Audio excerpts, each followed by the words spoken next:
ہم مسلمان ہیں اس کا مطلب یہ ہوتا ہے کہ ہم اسلام کو پیش کر رہے ہیں. یہ کبھی نہ بھولیں، یہ کبھی نہ بھولیں کہ ہم مسلمان ہیں تو ہم غیر مسلم کے سامنے اپنے اسلام کو پیش کر رہے ہیں. جیسا ہمارا سلوک ہوگا ویسا ہی وہ غیر مسلم ہمارے اسلام کے تعلق سے ویسا ہی وہ نظریہ اپنائے گا. آپ اگر رحمت کا سلوک کرتے ہیں تو اس کا نظریہ آپ کے تعلق سے نہیں بلکہ اسلام کے تعلق سے یہ رہے گا کہ اسلام دین رحمت. ہمارا معاملہ یہ ہے کہ اگر ایک مسلمان سے بھی، یہاں تو کافر کا معاملہ ہے اور یہاں جنگ کا معاملہ ہے، یہاں عام حالات میں ایک مسلمان سے دوسرا مسلمان ٹکرا جاتا ہے تو دوسرا بجائے یہ کہ رحمت کا معاملہ کرے، گالیوں کے ساتھ یا کم از کم بدزبانی کے ساتھ کیا دیکھ کے نہیں چل سکتا ہے کیسے چل رہا ہے، یعنی سختی کے ساتھ معاملہ کیا جاتا ہے. اور یہاں نبی اکرم صلی اللہ علیہ وسلم کے دندان مبارک شہید ہوتے ہیں، آپ کے سر پہ زخم آتا ہے اور آپ صلی اللہ علیہ وسلم ان کے لیے دعا کرتے ہیں. نبی اکرم صلی اللہ علیہ وسلم حج کے تعلق سے ایک صحابی نے سوال کیا کہ اے اللہ کے رسول، کیا حج ہر سال کرنا ہے؟ نبی اکرم صلی اللہ علیہ وسلم نے کہا کہ نہیں. آپ صلی اللہ علیہ وسلم نے فرمایا کہ اگر میں کہہ دیتا ہاں تو تمہارے اوپر ہر سال واجب ہو جاتا اور تم طاقت نہیں رکھتے. یہ امت کے ساتھ رحمت ہے.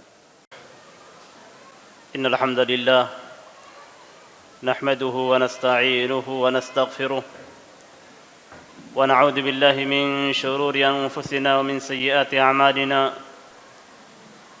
من يهده الله فلا مضل له ومن يضلل فلا هادي له واشهد ان لا اله الا الله واشهد ان محمدا عبده ورسوله. اما بعد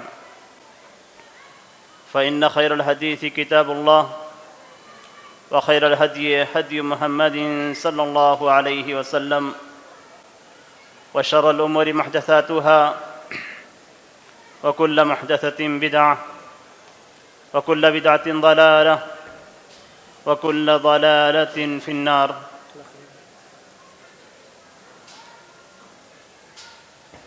أعوذ بالله من الشيطان الرجيم. بسم الله الرحمن الرحيم. وما أرسلناك إلا رحمة للعالمين. محترم صدر مجلس،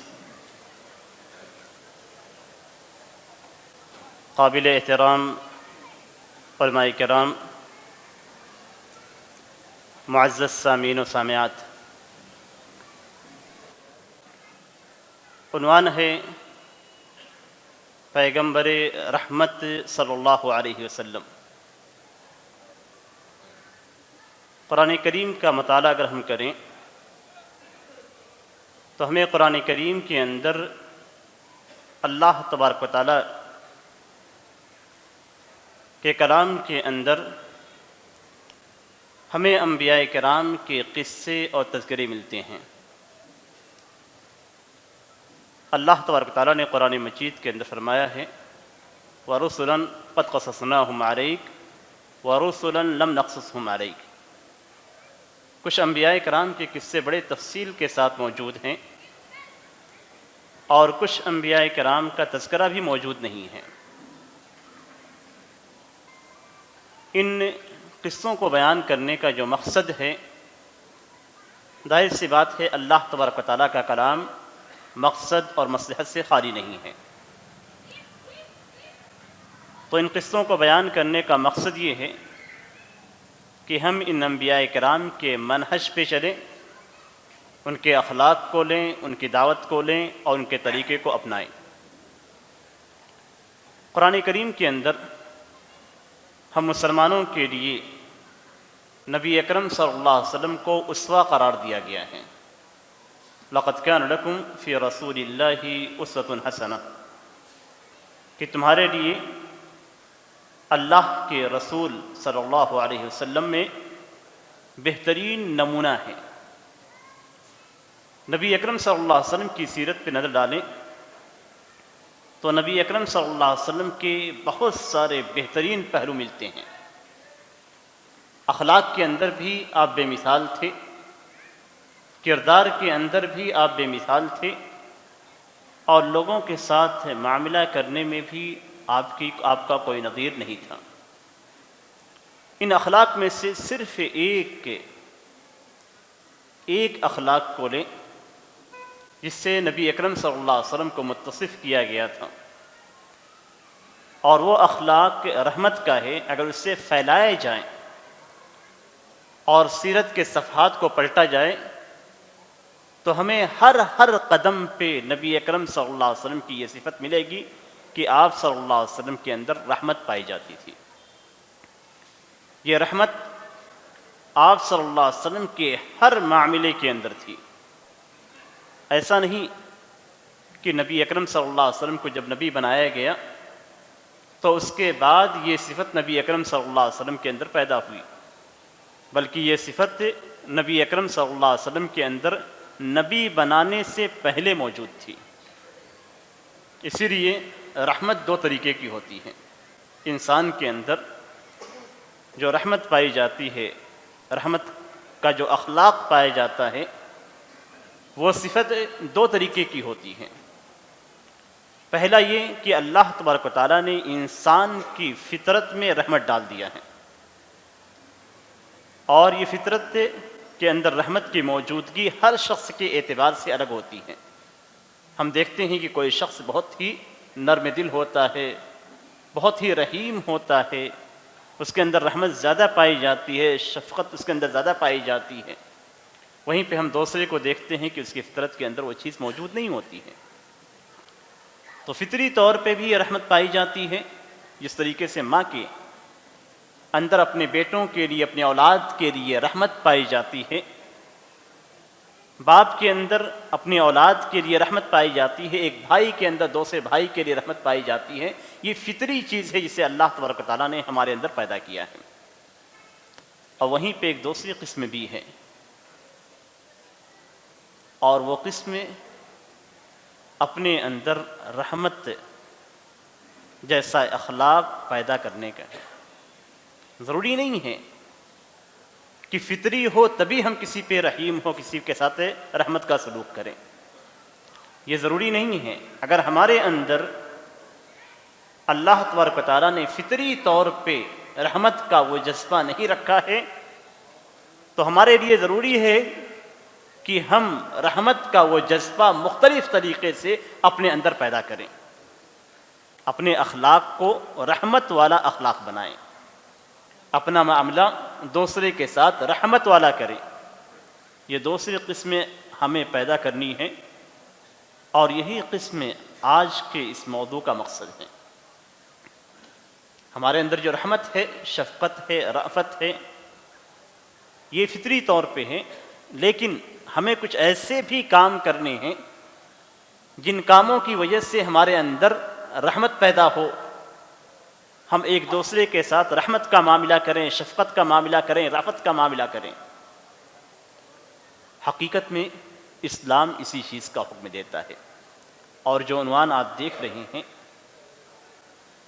یہ عنوان اسی سے متعلق ہے، اس لیے کہ اسلام کا مقصد حقیقت میں کیا ہے؟ اسلام حقیقت میں کیا ہے؟ اسلام حقیقت میں قرآن مجید اور نبی اکرم صلی اللہ علیہ وسلم کی سنت ہے۔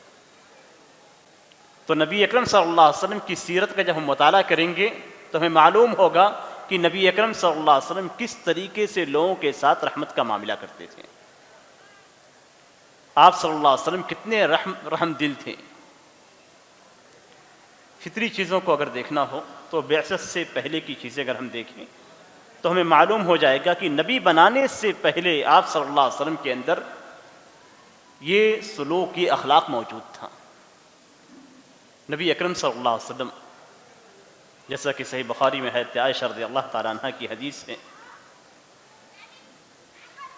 آپ صلی اللہ علیہ وسلم رسول بنانے سے پہلے غار حرا میں جایا کرتے تھے۔ وہاں جا کر آپ صلی اللہ علیہ وسلم عبادت کرتے تھے، اور رب کی تلاش تھی۔ غار حرا کے اندر حضرت جبریل علیہ السلام پہلی وحی لے کر آئے۔ نبی اکرم صلی اللہ علیہ وسلم کے ساتھ جو قصہ تھا وہ قصہ بھی کتنا بہترین تھا کہ حضرت جبریل علیہ السلام آتے ہیں اور آنے کے بعد کہتے ہیں کہ اقرأ، پڑھو۔ نبی اکرم صلی اللہ علیہ وسلم کہتے ہیں کہ میں پڑھنا نہیں جانتا۔ آپ صلی اللہ علیہ وسلم کو فرشتہ دباتا ہے، بھینچتا ہے، پھر چھوڑتا ہے۔ یہ پوری کیفیت جب مکمل ہوتی ہے تو نبی اکرم صلی اللہ علیہ وسلم غار حرا سے اترتے ہیں اور پریشان حال حضرت خدیجہ رضی اللہ تعالیٰ عنہ کے پاس جاتے ہیں اور کہتے ہیں کہ مجھے اپنی جان کا خوف ہے، جان کا خوف ہے کہ کہیں ایسا نہ ہو کہ میری جان نکل جائے۔ حضرت عائشہ رضی اللہ تعالیٰ حضرت خدیجہ رضی اللہ تعالیٰ عنہ کیا کہتی ہیں؟ ابشر کلا واللہ لا یخزیک اللہ ابدا۔ یہ گھبرانے کی بات نہیں ہے، ابشر بشارت کی بات ہے، گھبرانے کی بات نہیں ہے، بشارت کی بات ہے، ہرگز نہیں۔ اللہ تبارک و تعالیٰ آپ کو کبھی رسوا نہیں کرے گا۔ رسوا نہ کرنے کی وجہ کیا ہے؟ اس کو بھی حضرت خدیجہ رضی اللہ تعالیٰ عنہ نے آگے ذکر کیا، اور یہی نبی اکرم صلی اللہ علیہ وسلم کی صفات تھے، آپ کے اخلاق تھے۔ انک لتصل الرحم وتصدق الحدیث وتحمل الکل وتعین علی نوائب الحق، کہ آپ کی صفات میں سے یہ ہے کہ آپ صلہ رحمی کرتے ہیں۔ صلہ رحمی ایک دوسرے کے ساتھ، اپنے رشتہ داروں کے ساتھ اچھا سلوک کرنا، اچھا معاملہ کرنا۔ صلہ رحمی کی جب ہم بات کریں گے تو وہیں پہ رحمت کی بات خود بخود آ جاتی ہے، اس لیے کہ اگر آپ اپنے رشتہ دار کے ساتھ اچھا سلوک کرتے ہیں تو یہ آپ کے اندر اللہ تبارک و تعالیٰ کی جانب سے دی گئی فطری رحمت ہے، جس کی بنیاد پہ آپ کر رہے ہیں۔ آپ صلی اللہ علیہ وسلم سچی بات کہتے تھے، آپ صلی اللہ علیہ وسلم مسکینوں کی مدد کرتے تھے۔ یہ بعثت سے پہلے کا معاملہ ہے، آپ کو رسول بنانے جانے سے پہلے کا معاملہ ہے کہ آپ صلی اللہ علیہ وسلم مسکینوں کی، غریبوں کی، یتیموں کی مدد کرتے تھے۔ اب یتیم کی مدد اگر کوئی کرتا ہے تو اس پہ رحم کھاتے ہوئے، کوئی اگر کسی فقیر کی مدد کرتا ہے تو اس کی حالت پہ رحم کھاتے ہوئے، کوئی اگر کسی بیوہ کی مدد کرتا ہے تو اس کی حالت پہ رحم کھاتے ہوئے۔ تو نبی اکرم صلی اللہ علیہ وسلم کے اندر یہ صفت پہلے سے موجود تھی۔ حضرت خدیجہ رضی اللہ تعالیٰ عنہ مزید کہتی ہیں وَتُعِینُ عَلَى نَوَائِبِ الْحَقِّ، جو مصیبتیں ٹوٹتی ہیں، فطری آفات جو آتے ہیں، قدرتی مصائب جو آتے ہیں، اس میں آپ صلی اللہ علیہ وسلم مدد کرتے ہیں۔ ظاہر سی بات ہے کہ یہ تمام چیزیں نبی اکرم صلی اللہ علیہ وسلم کے فطری رحمت کا نتیجہ تھی، جس کی وجہ سے نبی اکرم صلی اللہ علیہ وسلم کی تعلق سے حضرت خدیجہ رضی اللہ تعالیٰ عنہ کہتی ہیں کہ ہرگز نہیں، اللہ تبارک و تعالیٰ آپ کو ہرگز رسوا نہیں کرے گا۔ ابھی اسلام نہیں آیا، ابھی مکمل طور پہ رسالت نہیں ملی، ایمان اور اسلام کی باتیں ابھی نہیں آئی ہیں، لیکن اس سے پہلے جو باتیں ذکر کی گئی ہیں وہ سب کی سب رحمت کی باتیں ہیں۔ مزید آگے بڑھیں تو نبی اکرم صلی اللہ علیہ وسلم کے تعلق سے قرآن مجید کے اندر اللہ تبارک تعالیٰ فرماتا ہے وَمَا أَرْسَلْنَاكَ إِلَّا رَحْمَةً لِلْعَالَمِينَ، کہ نبی اکرم صلی اللہ علیہ وسلم ہم نے آپ کو سارے جہان کے لیے رحمت بنا کر بھیجا ہے۔ کیا اس سے پہلے جو انبیاء کرام تھے، جو رسول تھے، کیا انہیں اللہ تبارک و تعالیٰ نے رحمت بنا کر نہیں بھیجا تھا؟ کیا فرق تھا ان انبیاء کرام کے درمیان اور نبی اکرم صلی اللہ علیہ وسلم کے درمیان؟ مفسرین اس آیت کریمہ کی تفسیر میں لکھتے ہیں کہ نبی اکرم صلی اللہ علیہ وسلم سب کے لیے رحمت ہیں، چاہے وہ کافر ہو، مومن ہو، کوئی بھی ہو، ہر ایک کے لیے نبی اکرم صلی اللہ علیہ وسلم رحمت ہیں۔ اور رحمت ہونے کا مفہوم یہ ہے کہ جو پچھلے انبیاء کرام تھے ان کی قومیں اگر ان انبیاء کرام پہ ایمان نہیں لاتی تھیں تو اللہ تبارک و تعالیٰ کی جانب سے عذاب نازل ہوتا تھا اور وہ قومیں ہلاک کر دی جاتی تھیں، جیسا کہ قرآن کریم کے اندر بہت ساری قوموں کا تذکرہ ہے۔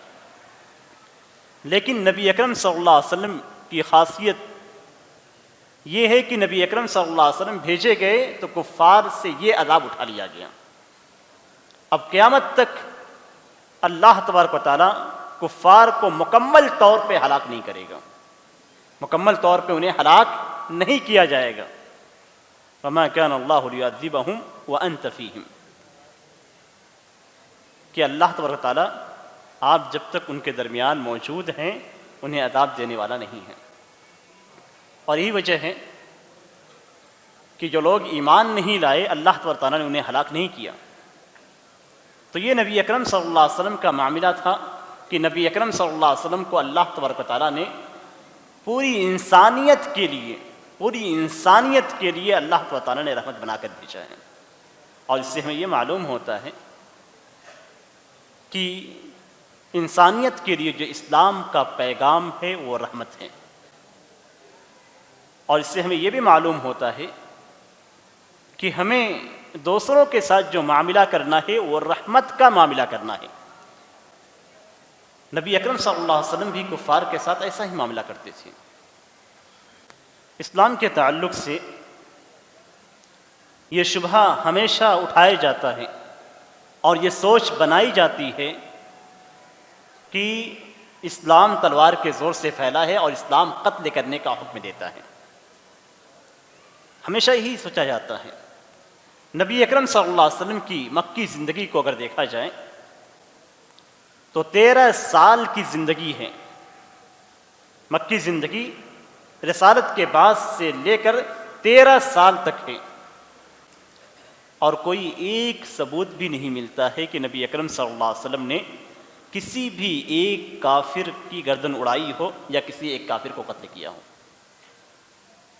ایسا نہیں ہے کہ نبی اکرم صلی اللہ علیہ وسلم نہیں کر سکتے تھے، اس لیے کہ اللہ تبارک و تعالیٰ نے آپ کو محفوظ رکھا ہے، آپ کے پیغام کو مکمل ہی کرنا تھا، اس لیے یہ ممکن ہی نہیں ہے کہ اسلام کا پیغام عام ہونے سے پہلے، پورا پیغام ملنے سے پہلے نبی اکرم صلی اللہ علیہ وسلم کو خاتمہ کر دیا جاتا، ایسا ممکن ہی نہیں تھا۔ پھر بھی نبی اکرم صلی اللہ علیہ وسلم نے مکے کی زندگی میں کسی بھی ایک شخص کو، کسی بھی ایک کافر کو قتل کیا ہو یا چوٹ پہنچائی ہو، ایسا کوئی ثبوت نہیں ملتا ہے۔ بلکہ اس کے برعکس ہم دیکھتے ہیں کہ نبی اکرم صلی اللہ علیہ وسلم دعوت کے لیے طائف تشریف لے جاتے ہیں اور طائف والے آپ کو پتھروں سے مار مار کر لہولہان کر دیتے ہیں، سر سے خون بہتا ہے تو پاؤں تک پہنچ جاتا ہے، کیفیت یہاں تک پہنچ جاتی ہے۔ لیکن اس کے باوجود جب نبی اکرم صلی اللہ علیہ وسلم مکہ تشریف لاتے ہیں تو حضرت جبریل علیہ السلام تشریف لے آتے ہیں، ان کے ساتھ فرشتہ بھی موجود ہوتا ہے، پہاڑوں کا فرشتہ موجود ہے، اور پہاڑوں کا فرشتہ اجازت طلب کر رہا ہے کہ اگر اجازت مل جائے تو ان وادی والوں کو دونوں پہاڑوں کے بیچ میں رکھ کر پیس دیا جائے۔ تکلیف کس کو پہنچی ہے؟ نبی اکرم صلی اللہ علیہ وسلم کو لہولہان کیا گیا ہے، دعوت کے سلسلے میں آپ صلی اللہ علیہ وسلم کو تکلیف پہنچی ہوئی ہے، فرشتہ حاضر ہے انہیں پیسنے کے لیے، دونوں پہاڑوں کے درمیان دبا دینے کے لیے۔ لیکن نبی اکرم صلی اللہ علیہ وسلم کیا کہتے ہیں؟ نبی اکرم صلی اللہ علیہ وسلم بجائے یہ کہ انہیں اجازت دیں کہ دونوں پہاڑوں کے درمیان انہیں کچل دیا جائے، آپ صلی اللہ علیہ وسلم کہتے ہیں کہ ان کی ذریت سے، ان سے ایسے افراد نکلیں گے جو ایمان لے آئیں گے، ہدایت کی دعا کرتے ہیں ان کے لیے، اللہم اہد قومی فإنہم لا یعلمون، کہ اے اللہ میری قوم کو ہدایت دے، یہ جانتے نہیں ہیں۔ یہ نبی اکرم صلی اللہ علیہ وسلم کی رحمت تھی کہ چوٹ تو کھایا لیکن چوٹ کھانے کے باوجود ان کے لیے برا کبھی نہیں سوچا۔ مزید آئیے تو سب سے خطرناک جو مرحلہ ہوتا ہے وہ جنگی مرحلہ ہوتا ہے۔ جنگ کا مقصد ہی اصل یہ ہوتا ہے کہ سامنے والے کو چوٹ پہنچائی جائے، سامنے والے کو قتل کیا جائے، اور سامنے والے کو قتل کے ذریعے سے دبایا جائے اور ان پہ اپنی قوت اپنی طاقت کو ظاہر کیا جائے۔ بدر کا واقعہ دیکھیے، بدر کے اندر جب صفیں اکٹھا ہوتی ہیں، مشرکین کی صفیں ہیں، مومنین کی صفیں ہیں، تو نبی اکرم صلی اللہ علیہ وسلم اپنے صحابہ کرام کو ہدایت دیتے ہیں اور کہتے ہیں کہ یہ مشرکین کی کفار کی صفوں میں جو بنو ہاشم کے افراد ہیں، حضرت عباس جو نبی اکرم صلی اللہ علیہ وسلم کے چچا ہیں، جو کفار کی جانب سے آئے ہوئے تھے، بنی ہاشم کے کفار، اور نبی اکرم صلی اللہ علیہ وسلم کے چچا جو اس وقت کافر تھے، نبی اکرم صلی اللہ علیہ وسلم نے ہدایت دی کہ انہیں قتل نہ کیا جائے۔ کیوں؟ اس لیے کہ یہ مجبوری میں لائے گئے ہیں، یہ خود آئے نہیں، لائے گئے ہیں، اس لیے انہیں قتل کرنے سے منع کیا۔ تو اگر اسلام کا مقصد یہی ہوتا کہ غیر مسلموں کو قتل کیا جائے تو وہاں نبی اکرم صلی اللہ علیہ وسلم ان کو بھی قتل کرنے کی اجازت دیتے، لیکن نبی اکرم صلی اللہ علیہ وسلم نے اپنے صحابہ کرام کو منع کیا۔ منع کرنے کے بعد دیکھیے، جب صحابہ کرام کو فتح ملتی ہے اور ملنے کے بعد نبی اکرم صلی اللہ علیہ وسلم صحابہ کرام کے ساتھ بیٹھتے ہیں اور مشورہ ہوتا ہے کہ ان قیدیوں کے تعلق سے کیا کیا جائے۔ حضرت عمر بن خطاب رضی اللہ تعالیٰ عنہ یہ مشورہ دیتے ہیں کہ ہر شخص کو اس کا قریبی شخص کو کافر میں سے دے دیا جائے اور اس کی گردن اڑا دیں، مجھے فلاں کو دیا جائے، فلاں کو دے دیا جائے۔ اس طریقے سے جو قیدی ہیں ان کی گردنوں کو ان کے قریبی مسلمان قتل کر دیں، لیکن نبی اکرم صلی اللہ علیہ وسلم نے اس مشورے کو قبول نہیں کیا، اور جو مشورہ لیا گیا اس مشورے کے تعلق سے اللہ تبارک تعالیٰ نے قرآن کریم کے اندر نبی اکرم صلی اللہ علیہ وسلم کی شرزش کی۔ نبی اکرم صلی اللہ علیہ وسلم کا مشورہ یہ ہوا، نبی اکرم صلی اللہ علیہ وسلم نے جو فیصلہ کیا وہ یہ کہ ان سے فدیہ قبول کیا جائے اور انہیں چھوڑ دیا جائے۔ نبی اکرم صلی اللہ علیہ وسلم کے اس فیصلے پہ قرآن کریم کے اندر کہا گیا ما کان لنبی ان یکون لہ اسرى حتی یثخن فی الارض، کہ کسی نبی کے لیے مناسب نہیں ہے کہ اس کے پاس ابھی سے قیدی ہو جائیں جب تک کہ وہ زمین کے اندر اچھی طریقے سے پختگی حاصل نہ کر لے قتل کر کے۔ نبی کا فیصلہ رحمت پہ تھا کہ جو قید ہوئے ہیں انہیں قتل نہ کیا جائے بلکہ ان کے سے فدیہ لے کر انہیں چھوڑ دیا جائے۔ فدیہ تک معاملہ پہنچتا ہے تو ایک شخص کی جانب اشارہ کیا جاتا ہے کہ یہ شخص بہت ہی غریب ہے، اس کے پاس بیٹیاں ہیں، اولاد ہیں، اور مشکل سے اس کا خرچ چلتا ہے۔ نبی اکرم صلی اللہ علیہ وسلم نے اسے معاف کر دیا۔ رحمت دیکھیے، قیدی ہے، کافر ہے، لیکن جب حالت کا ذکر کیا گیا تو نبی اکرم صلی اللہ علیہ وسلم نے اسے معاف کر دیا۔ سیرت کی کتابوں میں آپ پڑھیں گے کہ جنگ کے اندر قید کیا گیا حاتم کی بیٹی کو نبی اکرم صلی اللہ علیہ وسلم نے ان کے والد کی وجہ سے انہیں معاف کر دیا۔ تو نبی اکرم صلی اللہ علیہ وسلم کا قیدیوں کے ساتھ معاملہ ایسے ہی تھا۔ غزوہ بدر کے بعد اگر منتقل ہوں غزوہ احد کی جانب، تو نبی اکرم صلی اللہ علیہ وسلم کو غزوہ احد کے اندر چوٹ پہنچائی گئی۔ آپ صلی اللہ علیہ وسلم کے سر کو زخمی کیا گیا، آپ کے دندان مبارک کو شہید کیا گیا۔ صحابہ کرام آپ صلی اللہ علیہ وسلم کے پاس آئے، آپ کو چوٹ لگی ہوئی تھی، اور چوٹ بھی کتنی شدید تھی کہ خود کھینچی جا رہی ہے تو صحابی کے دانت نکل جاتے ہیں، اتنی سختی کے ساتھ خود آپ کے دانتوں میں پیوست ہو جاتی ہے۔ صحابہ کرام حاضر ہوتے ہیں، کہتے ہیں اے اللہ کے رسول ان کے لیے بد دعا کیجیے۔ ان کے لیے بد دعا کیجیے، اس لیے کہ انہوں نے اپنے نبی کو زخمی کیا ہے۔ نبی اکرم صلی اللہ علیہ وسلم کیا فرماتے ہیں؟ اللہم اہد قومی فانہم لا یعلمون، کہ اے اللہ میری قوم کو ہدایت دے اس لیے کہ نہیں جانتے ہیں۔ آج ہمارا کیا معاملہ ہے؟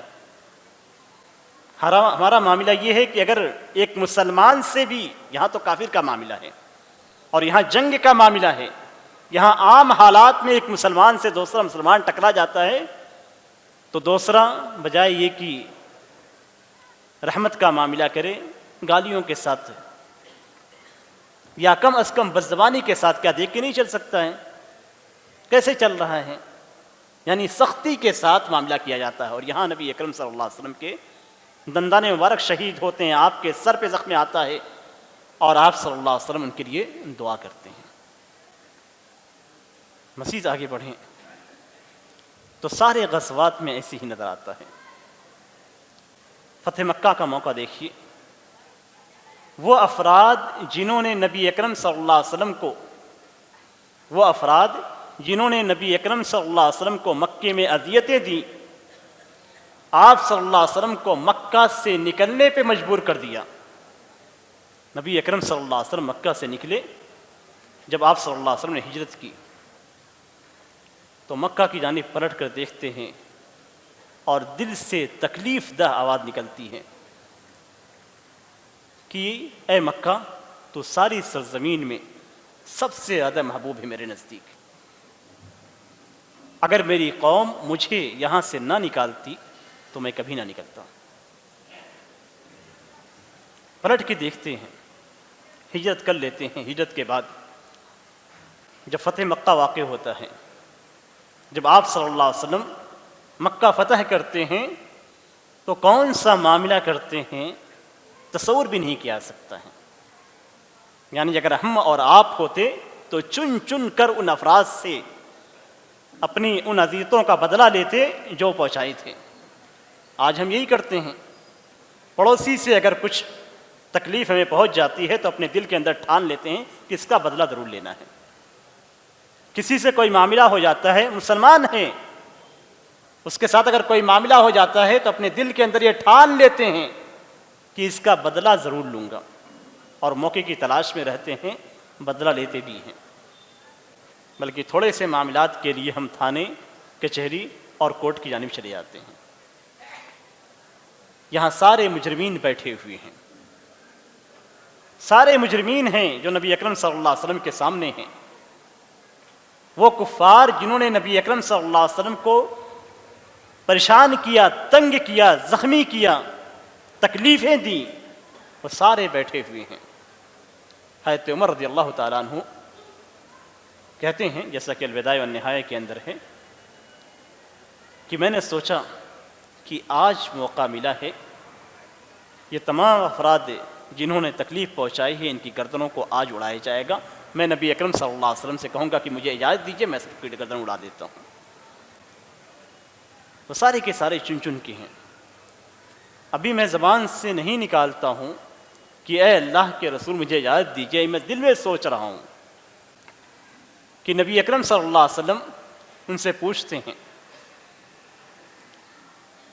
کہ تمہارا کیا گمان ہے کہ میں تمہارے ساتھ کس طرح کا معاملہ کرنے والا ہوں۔ یہ کفار، یہ مجرمین جنہوں نے جنگیں کی نبی اکرم صلی اللہ علیہ وسلم سے، جنگوں کے سردار رہے، لیڈر رہے، سپہ سالار رہے، کتنے لوگوں کو زخمی کیا، کتنے مسلمانوں کا قتل ان کے ہاتھوں سے ہوا تھا، لیکن نبی اکرم صلی اللہ علیہ وسلم کو وہ بہت اچھی طریقے سے جانتے تھے، بہت اچھی طریقے سے جانتے تھے کہ نبی اکرم صلی اللہ علیہ وسلم کا معاملہ ہمیشہ رحمت والا ہوتا ہے، اور جواب بھی یہی ملا ان کو۔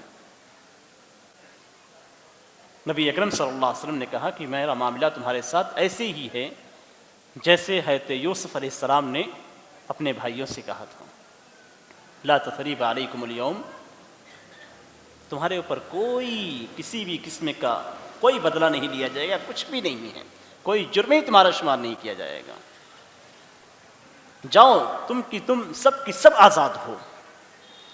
جب نبی اکرم صلی اللہ علیہ وسلم نے یہ بات کہی تو حضرت عمر بن خطاب رضی اللہ تعالیٰ عنہ نے کہا، اپنے دل کے اندر سوچا اور کہا کہ اچھا ہوا کہ میں نے نبی اکرم صلی اللہ علیہ وسلم سے ان کے قتل کے تعلق سے نہیں ذکر کیا، ورنہ میری حالت کیا ہوتی، حیا کے معاملے، حیا کی وجہ سے میں رسوا ہو جاتا ہوں۔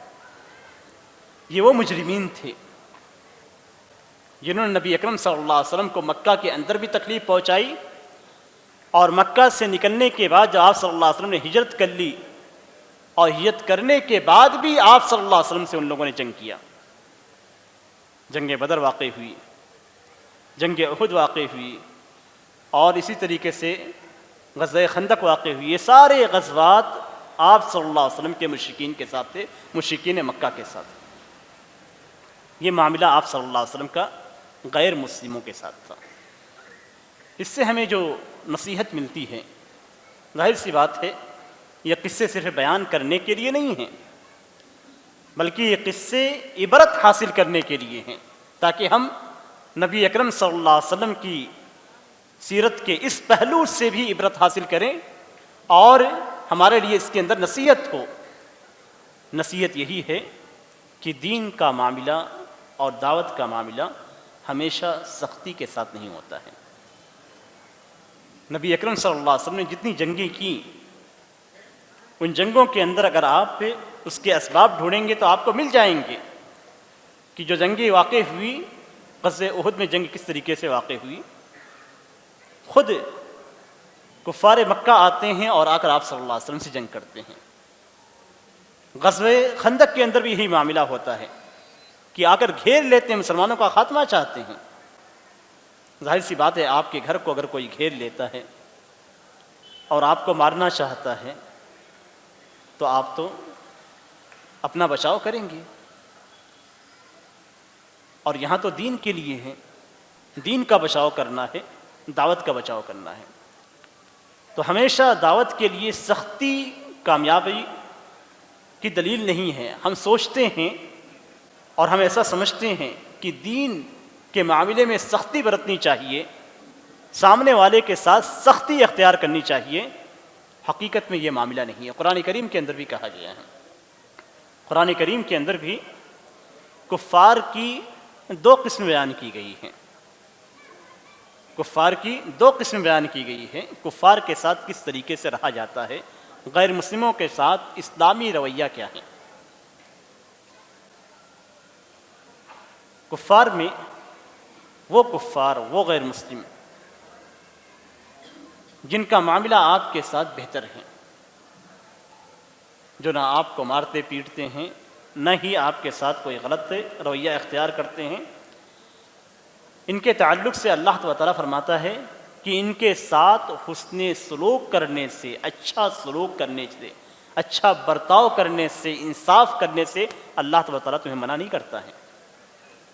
یعنی تمہیں ان کے ساتھ رحمت کا معاملہ کرنا ہے، شفقت کا معاملہ کرنا ہے، ان کے ساتھ اچھا سلوک کرنا ہے۔ ہم مسلمان ہیں، اس کا مطلب یہ ہوتا ہے کہ ہم اسلام کو پیش کر رہے ہیں۔ یہ کبھی نہ بھولیں، یہ کبھی نہ بھولیں کہ ہم مسلمان ہیں تو ہم غیر مسلم کے سامنے اپنے اسلام کو پیش کر رہے ہیں۔ جیسا ہمارا سلوک ہوگا ویسا ہی وہ غیر مسلم ہمارے اسلام کے تعلق سے ویسا ہی وہ نظریہ اپنائے گا۔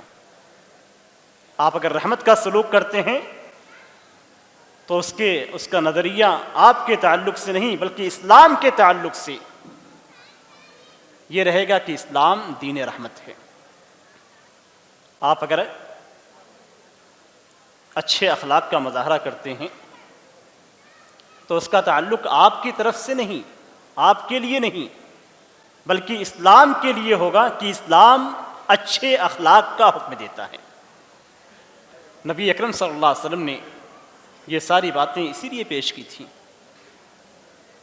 یہ سارے نمونے اسی لیے بیان کیے جا رہے ہیں تاکہ نبی اکرم صلی اللہ علیہ وسلم کے اسوہ ہونے کو ہم اس رحمت کے انداز میں کیسے لے سکتے ہیں۔ یہ تو غیر مسلموں کے ساتھ معاملہ تھا، ابھی بہت سارے واقعات چھوڑ دیتا ہوں۔ مومنوں کے ساتھ نبی اکرم صلی اللہ علیہ وسلم کا کیا معاملہ تھا؟ مومنوں کے ساتھ نبی اکرم صلی اللہ علیہ وسلم کے تعلق سے خود قرآن کریم گواہی دیتا ہے، عزیز علیہ ما عنتم حریص علیکم بالمؤمنین رؤوف الرحیم، کہ تمہیں اگر تکلیف پہنچتی ہے تو یہ تکلیف نبی اکرم صلی اللہ علیہ وسلم پہ بہت گراں گزرتی ہے۔ نبی اکرم صلی اللہ علیہ وسلم کے لیے آپ کا تکلیف پہنچنا، ایک مومن کو تکلیف پہنچنا بہت ہی گراں ہے، اور اس کی بہت ساری مثال عبادات کے اندر بھی موجود ہیں۔ نبی اکرم صلی اللہ علیہ وسلم کا فرمان ہے، لولا ان اشق علی امتی لامرتهم بالسواک عند کل وضوء، کہ اگر میری امت پہ مشقت نہ ہوتی تو میں انہیں ہر وضو کے وقت مسواک کرنے کا حکم دیتا۔ یعنی نبی اکرم صلی اللہ علیہ وسلم کی خواہش تھی کہ مسلمان ہر نماز کے وقت اور ہر وضو کے وقت، دونوں روایتیں پائی جاتی ہیں کہ ہر وضو کے وقت، دوسری روایت میں ہر نماز کے وقت، نبی اکرم صلی اللہ علیہ وسلم کی خواہش تھی کہ آپ صلی اللہ علیہ وسلم مومنوں کو حکم دیں کہ وہ ہر نماز کے وقت، ہر وضو کے وقت مسواک کریں، لیکن کہیں ایسا نہ ہو کہ ہمیں تکلیف پہنچے۔ اس وجہ سے نبی اکرم صلی اللہ علیہ وسلم نے ہمیں حکم نہیں دیا۔ تراویح کے لیے، تراویح کی جو نماز پڑھی جاتی ہے، نبی اکرم صلی اللہ علیہ وسلم نے اپنی آخری زندگی میں آپ صلی اللہ علیہ وسلم نکلے، صحابہ کرام نے اقتداء کی، دوسرے دن، تیسرے دن پھر آپ صلی اللہ علیہ وسلم غائب ہو گئے، یعنی آپ صلی اللہ علیہ وسلم حاضر ہی نہیں ہوئے، لوگ انتظار کرتے رہے۔ صبح ہوئی تو نبی اکرم صلی اللہ علیہ وسلم نے فرمایا کہ مجھے تمہارے رہنے کا، تمہارے ٹھہرنے کا، تمہارے انتظار کرنے کا علم تھا، لیکن مجھے ڈر تھا کہ کہیں ایسا نہ ہو کہ یہ تراویح کی نماز تمہارے اوپر فرض کر دی جائے، پھر تم نہیں کر سکو گے، فرض ہو جائے گی۔ 5 وقت کی نمازیں پڑھنا ہمارے لیے کتنا مشکل ہے، مسجدیں گواہی دیتی ہیں۔ تو 1 مہینے تک تراویح کی نماز پڑھنا کتنا مشکل ہوتا آپ خود سوچ سکتے ہیں، اور اس کی گواہی مسجدیں رمضان کے مہینے میں دیتی ہیں۔ یہاں بھی نبی اکرم صلی اللہ علیہ وسلم کی شفقت تھی، رحمت تھی امت کے لیے کہ آپ صلی اللہ علیہ وسلم نکل کے پڑھا سکتے تھے، لیکن اس کے باوجود آپ نے نہیں پڑھایا کہ کہیں ایسا نہ ہو کہ فرض کر دی جائے۔ نبی اکرم صلی اللہ علیہ وسلم حج کے تعلق سے ایک صحابی نے سوال کیا کہ اے اللہ کے رسول، کیا حج ہر سال کرنا ہے؟ نبی اکرم صلی اللہ علیہ وسلم نے کہا کہ نہیں۔ آپ صلی اللہ علیہ وسلم نے فرمایا کہ اگر میں کہہ دیتا ہاں تو تمہارے اوپر ہر سال واجب ہو جاتا، اور تم طاقت نہیں رکھتے۔ یہ امت کے ساتھ رحمت ہے۔ کسی بھی مومن کو تھوڑی سی تکلیف پہنچتی تھی تو نبی اکرم صلی اللہ علیہ وسلم پہ وہ چیز بہت ہی گراں ہوتی تھی۔ اسی لیے قرآن کریم کے اندر اللہ تبارک و تعالیٰ نے جو صفت بیان کی ہے، وہ صفت ہے بالمؤمنین رؤوف الرحیم۔ رؤوف کا لفظ استعمال کیا گیا، رحیم کا لفظ استعمال کیا گیا۔ ان دونوں لفظ کے درمیان کیا فرق ہے؟ رؤوف کہتے ہیں کہ اگر آپ کو کوئی ایسی چیز جو آپ کو تکلیف پہنچاتی ہے، آپ کے لیے غیر پسندیدہ چیز ہے، اگر آپ کو کوئی تکلیف پہنچتی ہے اور میرے دل میں تکلیف ہوتی ہے تو یہ رافت ہے۔ یعنی کسی مومن کو اگر کوئی پریشانی، کوئی مصیبت، کوئی تکلیف پہنچتی تھی تو اس کی تکلیف نبی اکرم صلی اللہ علیہ وسلم خود اپنے دل میں محسوس کرتے تھے۔ اسی کو بالمؤمنین رؤوف کہا گیا ہے، یہی رافت ہے۔ رافت کا مفہوم یہی ہے کہ تکلیف آپ کو ہوئی، مصیبت آپ کو ہوئی، لیکن اس کا درد میں محسوس کر رہا ہوں، تو یہ رافت ہے۔ اور رحمت تو بالکل شامل ہے ساری چیزوں کو، جس کے اندر یہ بھی داخل ہو جاتی ہے اور بہت ساری چیزیں داخل ہوتی ہیں۔ یہاں پہ ایک آخری بات ذکر کرنا چاہوں گا اس لیے کہ وقت قریب ہے، اور وہ یہ کہ ہم نے نبی اکرم صلی اللہ علیہ وسلم کی رحمت کا ایک نمونہ دیکھا ہے، چند باتیں صرف سامنے آئی ہیں، بہت ساری باتیں ہی باقی ہیں۔ ان باتوں کو ذکر کرنے کا مقصد ہی یہی ہے کہ ان اخلاق کو ہم اپنائیں۔ اب رحمت ہمارے دلوں کے اندر کیسے پیدا ہو سکتی ہے، یا کس طریقے سے ہم اپنے دلوں کے اندر رحمت کو پیدا کر سکتے ہیں، اپنے اندر یہ صفت پیدا کر سکتے ہیں، کون سے اعمال کریں یا کیا چیزیں ہم کریں تو ہمارے دلوں کے اندر یہ صفت پیدا ہو سکتی ہے، ہم بھی اس سے متصف ہو سکتے ہیں، اور نبی اکرم صلی اللہ علیہ وسلم کے اسوہ اور آپ صلی اللہ علیہ وسلم اسوہ ہیں، اور ہم ان کے متی اس اعتبار سے بن سکتے ہیں۔ پہلی چیز ہے قرآن کریم کا تدبر کے ساتھ مطالعہ کرنا، اس لیے کہ قرآن کریم کے اندر نبی اکرم صلی اللہ علیہ وسلم کے تعلق سے بہت سارے احکام، بہت ساری چیزیں ذکر کی گئی ہیں۔ ایسے شریعت اسلامیہ کا جو حکم ذکر کیا گیا ہے، ان سارے احکام کے اندر اللہ تبارک و تعالیٰ نے رحمت کا پہلو رکھا ہے، اس لیے کہ اللہ تبارک و تعالیٰ خود رحمان ہے، خود رحیم ہے، تو اس کے سارے احکام، جو شریعت کے سارے احکام قرآن کریم کے اندر ذکر کیے گئے ہیں، ان سارے احکام کے اندر رحمت کا پہلو موجود ہے، اور اسی چیز کو ہم تدبر کے ذریعے سے سمجھ سکتے ہیں، پا سکتے ہیں۔ تو جب یہ چیز ہمیں معلوم ہوگی تو ہم شریعت کے احکام کی پابندی کریں گے، اور اس طریقے سے ہمارے اندر رحمت پیدا ہوگی۔ دوسری اور اہم چیز نبی اکرم صلی اللہ علیہ وسلم کی سیرت کا مطالعہ کرنا، اس لیے کہ نبی اکرم صلی اللہ علیہ وسلم کو قرآن کریم کے اندر رؤوف کہا گیا ہے، رحیم کہا گیا ہے، اور یہ صفات، یہ دونوں صفت نبی اکرم صلی اللہ علیہ وسلم کی سیرت کے ہر صفحے پہ آپ کو مل جائے گی۔ تیسری چیز ایسے افراد کے ساتھ رہنا جن کے اندر رحمت کا پہلو پایا جاتا ہے، جو رحم دل ہیں۔ رحم دل افراد کے ساتھ ہم جب رہیں گے تو جس طریقے سے ساتھ رہنے سے سنگت کا اثر پڑتا ہے، ایسے ہی رحم دل افراد کے ساتھ رہنے سے سنگت کا اثر پڑتے ہوئے ہمارے دلوں کے اندر بھی رحمت پیدا ہوگی، ہم بھی رحم دل بن جائیں گے۔ اور اسی طریقے سے نبی اکرم صلی اللہ علیہ وسلم کی سیرت کے بعد صحابہ کرام کی، تابعین اعظام کی سیرتوں میں مختلف جگہوں پہ جنگوں کا بھی اگر ہم مطالعہ کریں، تاریخ کے صفحات پلٹیں، تو ہمیں بہت ساری جگہوں پہ رحمت کے مختلف پہلو نظر آئیں گے، اور یہ ہمیں منہج دے گا، طریقہ دے گا کہ کس طریقے سے ہم اپنے معاشرے کے اندر رہیں، اپنے معاشرے میں کس طریقے سے زندگی گزاریں۔ یہ معاشرہ جب ہم صحابہ کرام کے معاشرے کو پڑھیں گے، صحابہ کرام کے حالات کو پڑھیں گے، تو ہمیں سمجھ میں آ جائے گا کہ صحابہ کرام ایک دوسرے کے ساتھ کیسے رہتے تھے۔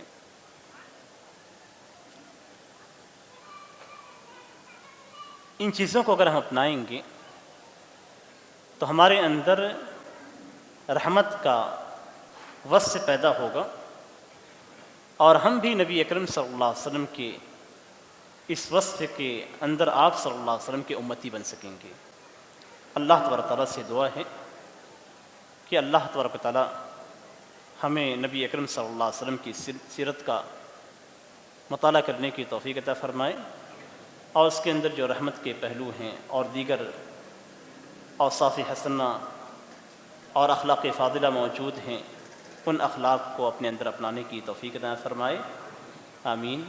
وصلی اللہ علی نبینا محمد وعلی آلہ وصحبہ وسلم۔ السلام علیکم ورحمۃ اللہ وبرکاتہ۔